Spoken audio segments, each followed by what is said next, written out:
Good evening. Today is February 28th, 2024. I'm Haley Robinson. And I'm Bailey Boyce. Welcome to Panther News Network. Here's what's going on today. U.S. Senate Republican leader Mitch McConnell has announced that he will step down from his leadership role. The Kentucky lawmaker has been a party leader since 2006 and member of the Senate since 1985. This makes him the longest-serving Senate leader in history. Take a look.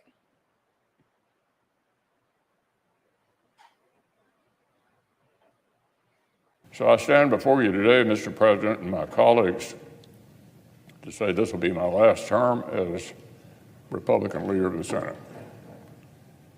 I'm not going anywhere anytime soon. However, I'll complete my job my colleagues have given me until we select a new leader in November, and they take the helm next January.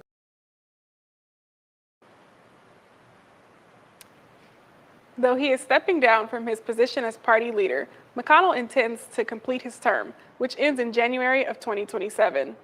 According to aides, McConnell's announcement was unrelated to his health. Last year, he had a concussion from a fall and had 2 episodes on camera where his face froze in the middle of speaking, which raised some questions about his ability to continue such a demanding job. McConnell was also facing pressures from the wing of his party that firmly aligned with former President Donald Trump. The two have been on opposing ends since December of 2020, when McConnell did not stand with the twice-impeached former president for falsely claiming that widespread fraud is the reason he lost the 2020 election. Senator McConnell is set to step down from his position later this year in November. It's crunch time in the world of politics. Michigan has become the key battleground this fall, where Republicans and Democrats are both holding key primaries. The last major primary state before Super Tuesday, and both sides were watching closely for implications for the November general election in one of the few genuine swing states left in the country. This is the second Donald Trump versus Nikki Haley matchup in 4 days. Trump won the Michigan primary, defeating Haley, further cementing his status as the likely Republican presidential nominee, which would set up a rematch with incumbent President Joe Biden this November.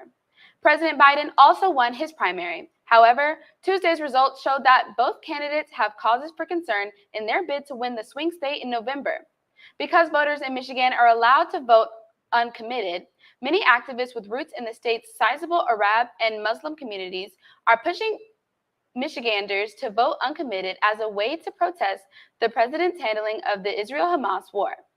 Biden still dominated the primary, but the results could be a concern in a state he won by less than 3% in 2020 and likely can't afford to lose this year. The uncommitted vote totals would need to be between 20 and 30% points for Democrats to worry about their impact in November, said Richard Chuba, a pollster who has long tracked Michigan politics.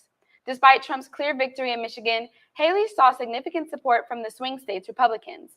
These results once again showed that some Republican voters may have reservations about giving the former president another 4 years in the general election.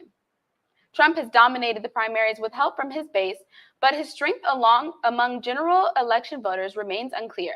The former president has appeared in Michigan regularly in the 8 years since he became president, while Haley only began stumping in the state over the weekend. Biden has cruised to victories over lesser-known candidates in South Carolina, Nevada, and New Hampshire, which he won in a write-in campaign. Tuesday's results show that his standing is still strong in Michigan, which Biden returned to the Democratic column in 2020. Trump has swept all 5 of the early state contests, including South Carolina, the home state of rival Haley. He now heads to Super Tuesday when 15 states and 1 territory hold Republican nominating contests, as the overwhelming favorite to look up to the Republican nomination. 2 Houston area suspects tied to a deadly smuggling and kidnapping scheme are no longer on the run, as they were arrested in Mexico. Lori Lynn Flowers and Santiago Hernandez Jr. were arrested in Michoacan, Mexico, according to the FBI. They were wanted on federal drug charges for their alleged roles in a violent kidnapping in Brookshire in March of last year. Officials said the human smuggling operation began on March 18, 2023 in Eagle Pass, when 6 migrants traveling to Houston in a truck were chased and shot. 11 armed suspects then kidnapped 3 of the migrants and held them hostage at 2 Houston area hotels. The suspect allegedly recorded the migrants being beaten, and the videos were sent to the migrants' families to elicit ransom money. 2 were released after their families sent money, and 1 woman was rescued after an FBI raid at a Studio 6 in North Houston. 8 other suspects were arrested in August of 2023 in connection to the same case. Across the Texas Panhandle early Wednesday, more than 4,000 people have been left without power and thousands have been forced to evacuate as a series of dangerous wildfires fed by strong winds, dry grass, and unseasonably warm temperature made their way through 60 counties. The fires currently cover more than 300,000 acres of land. The main blaze, the Smokehouse Creek fire north of Amarillo, was 0% contained as of early this morning. The fire is now twice the size it reached Monday. Texas Governor Greg Abbott has issued a disaster declaration for 60 counties as the main blaze, the Smokehouse Creek fire, swelled into the second largest wildfire in the state's history. Abbott urged Texans to limit activities that could create sparks and take precautions to keep their loved ones safe. Texas farmers and ranchers are facing the destruction of their livelihoods. The city of Amarillo and its 2 local counties, Randall and Potter, declared a local state of disaster overnight. The city's Office of Emergency Management said in a post on Facebook late last night, stressing that the only area being evacuated was Mozilla Park neighborhood. The National Weather Service issued the flag warnings and fire danger alerts for several other states through the midsection of the county, as high winds over 40 miles per hour combined with the warm temperatures, low humidity, and dry winter vegetation to make conditions ripe for wildfires. Firefighters have some hope for containment as cooler temperatures, less wind, and possibly rain have been forecasted for Thursday. But for now, the situation was dire in some areas. Authorities have not said what might have caused the blaze, which tore through sparsely populated counties set in vast, high plains punctuated by cattle ranches and oil rigs. We'll be right back after this commercial break with weather from Faja Johnson.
Good afternoon, Panthers. I'm Faja Johnson here to bring you the latest weather update. Currently, Prairie View is experiencing a breezy afternoon with a temperature of 63 degrees Fahrenheit. The wind is coming from the northeast at 19 miles per hour. Humidity levels are at a moderate 40%. As we look ahead into tonight, expect partly cloudy skies with a low temperature dropping down to 49 degrees Fahrenheit. Looking towards tomorrow and the rest of the week, Prairie View can anticipate some lovely weather. Tomorrow, we're looking at a high of 56 degrees Fahrenheit with mostly cloudy skies. Friday will begin to warm up slightly with sunny skies at a high of 72 degrees and a low of 48 degrees. As we approach the weekend, temperatures will be warming up slightly, reaching into the high 70s. Saturday's high will be 77 degrees with a low of 52 degrees, and Sunday's high will be 78 degrees with a low of 59 degrees Fahrenheit. Saturday and Sunday are fantastic days for any outdoor plans you may have, with abundant sunshine and clear skies expected throughout. So there you have it, Panthers, a chilly evening ahead followed by a stretch of beautiful weather throughout the week. Remember to stay hydrated, stay warm, and enjoy the weather responsibly. Now, back to Bailey. Welcome back. Voting for the Home Depot's 15th annual Retool Your School program has officially opened. Voting opened on Monday, the 26th. This means our very own Prairie View A&M University has the opportunity to win $150,000 in campus improvement grants. The Retool Your School program was founded in 2009 as part of the Home Depot's efforts to help HBCU students and communities succeed and further beautify their campuses. PV is currently sitting at 7th place in Cluster 1 with over 12,000 votes. You can vote by going to retoolyourschool.com/vote. Voting is unlimited, so vote as many times as you want per day, and voting will end on March 24, 2024. Retool Your School program also provides opportunities for qualifying HBCU students like scholarships, internship and externships, and resume and interview workshops. For more information on that, you can visit retoolyourschool.com. In HBCU news, a new bill from Mississippi State Senate could result in the closure of 3 HBCUs.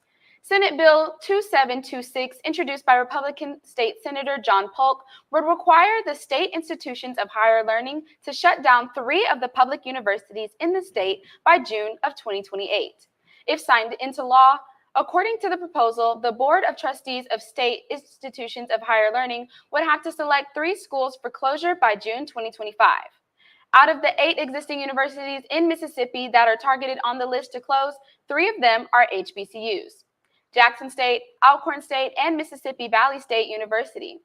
The bill is an effort by the Senate to cut costs at institutions of higher learning are currently facing rising operating costs and shrinking enrollment, which are projected to worsen. These factors have already driven numerous institutions across the country to close. Factors that are to be considered in the decision include enrollment and graduation rates, degrees offered, and local economic impact, including medical services and research provided by the institutions.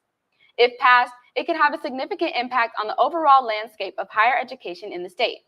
With only 22.8% of Mississippians having earned a bachelor's degree or higher, according to the World Population Review, the state ranks 49th in the nation, only behind West Virginia in college graduation rates. If a college closes, its property, buildings, assets, and funds may be transferred to another state agency or nonprofit. Any research institution or laboratory at a closing college may be relocated to another school. Jennifer Riley Collins, a HUD regional administrator and alumna of Alcorn State, echoes the jeopardy of such bills this places HBCUs in if passed. The criteria stated within the bill places Alcorn and other HBCUs at high risk of the bill becoming law. This bill does not need to make it out of the current houses, Collins says. If passed, the act will take effect on July 1st, 2024. Thank you for staying with us this evening. We'll be right back after this commercial.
welcome back.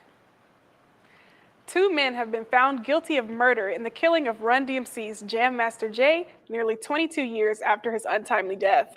Ronald Washington and Carl Jordan Jr. were convicted of the murder, which was allegedly done as revenge after a drug deal involving cocaine gone wrong. Washington was Jay's childhood friend and Jordan was his godson. Both men were arrested in 2020 and pled not guilty. The decision was made by an anonymous Brooklyn federal jury after the trial began late last month. Chaos erupted into the courtroom after the verdict was announced. Washington reportedly yelled at jurors, "Y'all just killed 2 innocent people." Take a look as Breon Peace, the top federal prosecutor in Brooklyn, spoke to reporters after the verdict yesterday. It took years to indict and arrest the defendants. The witnesses in the recording studio knew the killers, and they were terrified that they would be retaliated against if they cooperated with law enforcement and identified the ruthless executioners of Mr. Mizell.